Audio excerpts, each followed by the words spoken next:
death for those who abandon the faith, apostasy. You believe that? How can you say that this is a tolerant religion? Well, I think that one needs to appreciate that the word Islam is derived from the root word istislam, which means submission. Therefore, the Muslim is the one who submits entirely to the Sharia, the divine law of God. Hence, toleration is something which is, if you like, defined by Allah subhanahu wa ta'ala, God. Therefore, if something is in accordance with the Sharia, we tolerate it. If it is outside of the Sharia, we cannot tolerate it. Hence, for example, Islam will tolerate non-Muslims who live among the Muslims within the Sharia under an Islamic state. Their life, wealth, their honor, their dignity will be protected. They will get the basic needs of food, clothing and shelter. But at the end of the day, we cannot tolerate adultery, fornication, we cannot tolerate apostasy, not because this is from our own whims and desires, but this is enshrined within the Quran and the Sunnah of the Messenger Muhammad. So what should happen to an adulterer? Well, the Messenger Muhammad sallallahu alaihi wasallam said that, as narrated in the Quran, that the one who commits adultery, he will be stoned to death, and the one who commits fornication, who's not married, they will get 100 lashes, and that will be done publicly. And for your information, if you look in the history of Islam, there were, for example, only about 60 reported rapes when the Sharia was implemented. There were only about 120 hands ever cut. So it is not only a harsh punishment which is fitting, but it is also a great deterrent within society, and it will rid society of many of the ills Britain would be a better that we place. have. I believe that Britain would never be better than when the Sharia has been implemented. Sorry, Anjem. First of all, your Arabic was wrong. The root word for Islam is not Istislam, it's Salima. I assume you don't speak Arabic. Secondly, it's not in the Quran that you have to stone to death. That's also wrong. I don't know where you learned Islam from, Anjem. It's probably from Umar Bakr Muhammad. But I'd just like to say that all religions... Is there stuff in the book? Is it in the Quran? All religions... One second, let's see what it says. I'd just like to say something here, that aside from his terrible Arabic, all religions are what their followers make them. And that depends upon the vast majority of the followers of a faith.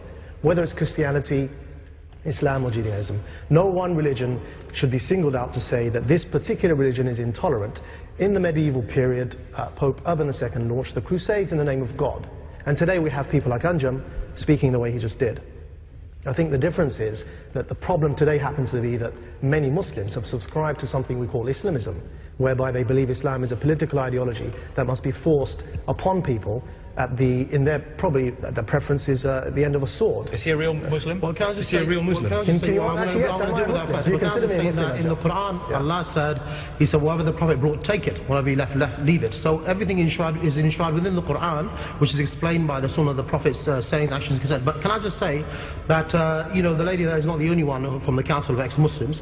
Majid Nawaz is a well-known sellout, and he's a non-Muslim, he's a Catholic. So I think that you need to have Muslims to talk about Islam. What's the punishment? What's the punishment in hell? What's the punishment in hell? You cannot ally with the American and British establishment. What's the punishment waiting for him? What's the punishment waiting for him in hell? Well, he will be in the hellfire. But the point is that he needs to retake his shahada. What would you do to me? Let's talk in a minute about apostasy. I'd rather make mistakes in my Arabic than leave the deen of al-Islam like Majid Nawaz. Now, Douglas Murray, is there a problem actually in the Holy Book, in the faith, or is the problem in some of those, like this gentleman, and their interpretation of it? Well, we're very lucky that most Muslims don't think anything like Anjem Choudary, or we'd really be in trouble.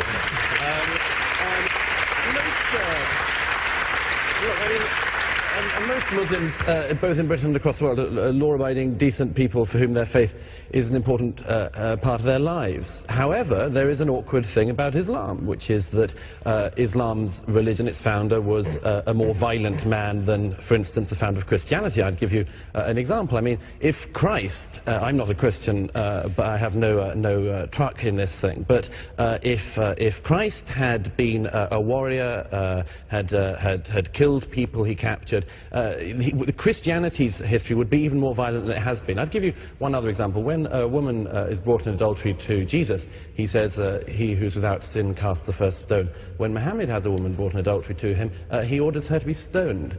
This would be a very different outcome. Now, fortunately, as I say, there's no doubt about this, about the nature of Muhammad as a beginner of a religion.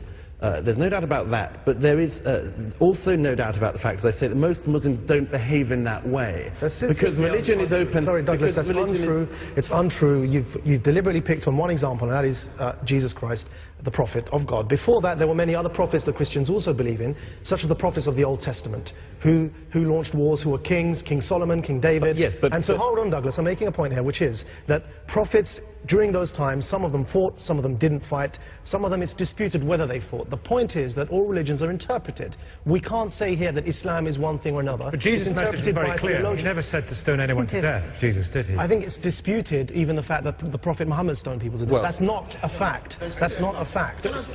But yeah, you can in a minute. Harris Rafiq. Yeah, just... Wow, wow, wow, wow, wow, wow, wow.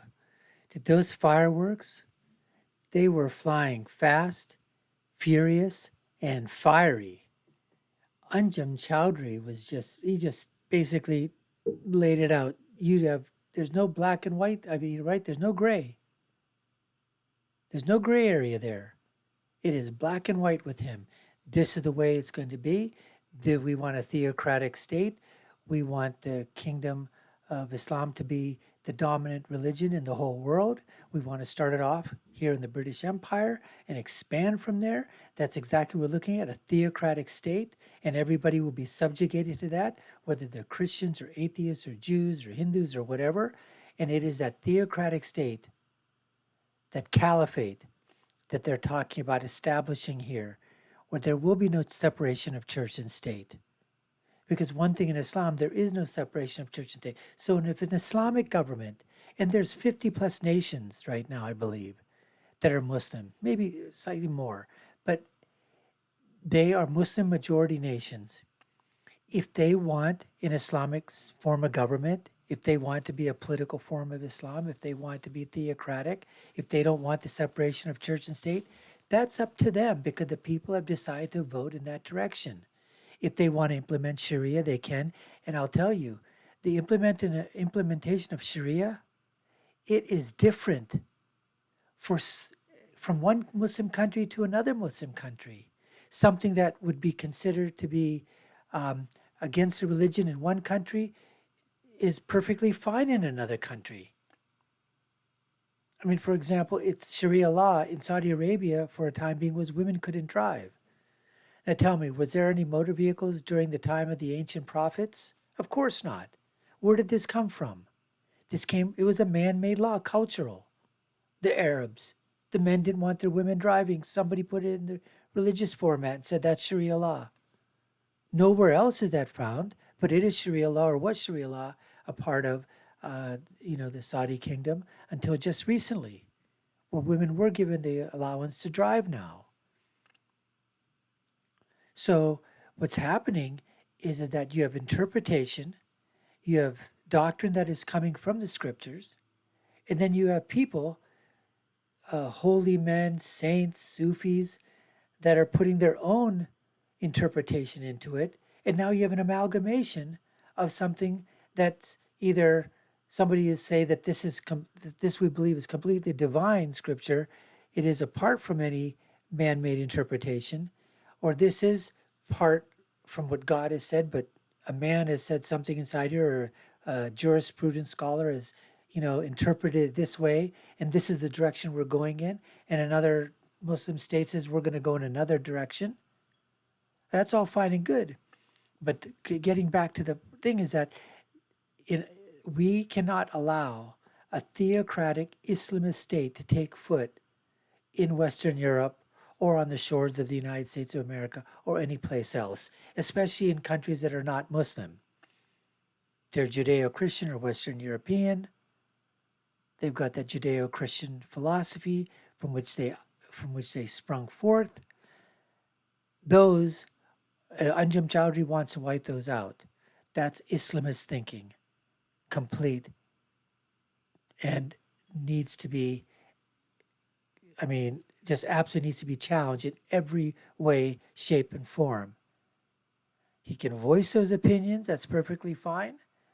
He's allowed to do that, his freedom of speech rights. But when it comes to action, if he starts to propagate those through joining with terrorist organizations, of which he has been a part of, aid and comfort to terrorist organizations, that's where it needs to be silenced. That's where it needs to be stopped. That's where he needs to be told, if you continue in this regard, there will be repercussions, jail time, or you cannot just go about spouting this kind, of hatred, this kind of Islamism that can lead, to certain types of action, which would lead to harm to the society at large. Anyways, folks, this is what we have on tap for you today. You're watching the Dr. Nasir Shaikh Show. I'm your host, Dr. Nasir, where I give you my political prescription from my political perspective of what's happening when people like Anjem Choudary come together face to face with other people from Britain, with Douglas Murray, Majid Nawaz. So you've got social media, you've got culture, you've got religion, you've got politics, you've got government, you've got policy, all come crashing together. Let's get back to the debate right now.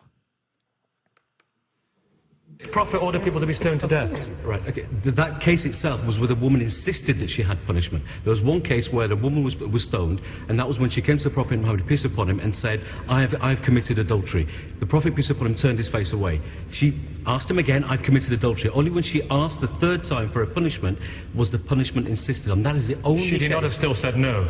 I beg your pardon? Should he not have still said no? No, she insisted that she be punished. But coming back to the original point, in terms of Sharia, first of all, there is nothing in the British law that actually prevents me from practicing my faith. So there's no need for Sharia law in this country. And secondly, there's nothing. And secondly, the other thing is there is no compulsion in Islam.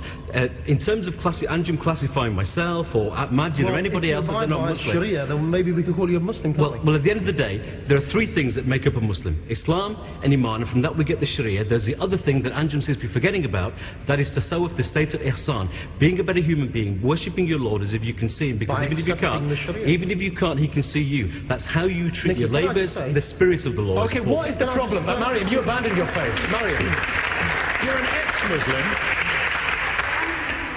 I'm an atheist now, but I think this question is wrong, and this is exactly the reason why. The problem is you can find intolerance in every religion, including in Islam. But the reason Islam is such a focus today is because it is the banner of a political movement, and that's where we need to put the finger on. Anjem Choudary represents that political movement that actually, it's not a question of, oh, he's an He represents that theocratic movement that I talked about, the establishment of Islamic caliphate, an Islamic kingdom for the entire world, political, theocratic. tolerant man, we can just ignore him. The problem is that this movement makes laws, it actually stones people to death in the 21st century. It hangs 16-year-olds for acts incompatible with chastity. It denies women the right to divorce, to child custody. It imposes sexual apartheid on millions of people. We have to make a distinction between Muslims. So it's not to do with Islam, it's to do with people like him. It is. It's the political Islamic movement. And actually, the first victims and the first front of resistance against this movement are people who are either Muslims or being labelled as such. So he's the problem. The political Islamic movement is the problem. The